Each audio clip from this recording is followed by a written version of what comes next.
The first thing that caught my eye was a chair, my sister's chair, empty. The table around it looked almost like a photograph.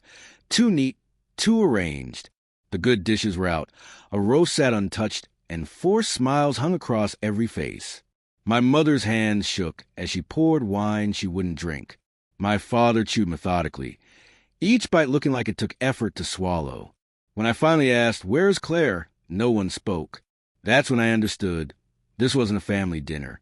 This was Judgment Day. Claire and I had once been inseparable. She was always the favorite, but I didn't mind. She had a glow about her that made everyone else feel a little warmer. Before I left for college, she promised to protect my secret, the one about the inheritance my grandmother left me. For when you start your life, my grandmother had said. But when I came back years later, the account was empty. My parents said there'd been a bank error. Claire said nothing. I found the truth accidentally. An email she'd forgotten to delete on our shared tablet. It was a transfer receipt from my account to hers. Her justification read simply, "He doesn't need it. He always lands on his feet." That was 3 years ago. I didn't confront her. I even congratulated her on the new car, the new house, the new husband. She took my silence as forgiveness. She didn't understand that silence can be strategy. Revenge isn't about anger. It's about precision. So I waited. My first move was small. One night, I called her husband, pretending to be from their bank's fraud department. I mentioned a joint account under her maiden name. He didn't know about it. A week later, their marriage began to unravel. Then came her business, her boutique, built on what was once my inheritance. I offered to help her expand and introduced a silent investor, my friend Marcus, who wasn't silent at all. He recorded everything. Unpaid suppliers, under-the-table deals, and every lie she told. When the audit came, the evidence buried her. By the time she faced court, she was too broken to realize who had made the anonymous tip. But real revenge isn't destruction. It's exposure. It's making sure the truth stands naked while the lies crumble away. So when my mother called one night, "We need you home," I already knew something had snapped. At dinner, the silence was alive. My father finally said, "Your sister's not coming." My mother's voice trembled. "She's been arrested, Michael." They said she'd been framed. I didn't react. "Set up?"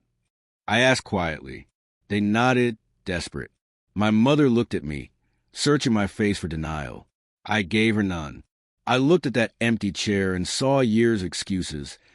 Every time they told me to forgive, to move on, to clean up after her.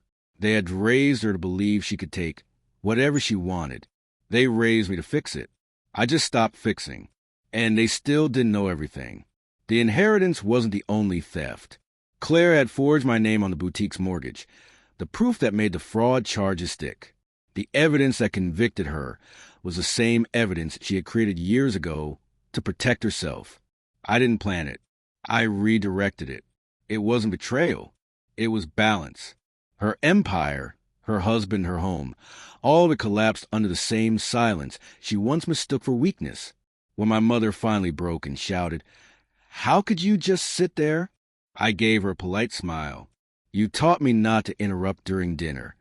My father stood, shaking his head. "You've changed." "No," I said softly. "You just never noticed who I was." Later that night, after the lights were out and the dishes were put away, I walked past that empty chair again. The air still smelled faintly of rosemary and guilt. I placed a folded napkin on the seat. Inside it was a small note. "You always said family comes first." I finally listened. As I walked out the door, I understood what people get wrong about revenge. They say it consumes you. It doesn't. It purifies you. It burns away the parts that were too trusting, too naive.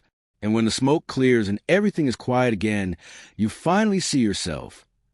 Not as a good son, not as a forgotten brother, but as the architect of balance. I didn't destroy Claire. I let her destroy herself. I only made sure everyone was watching. As I drove away from that house, that museum of denial, I realized one simple truth. Some chairs are meant to stay empty forever.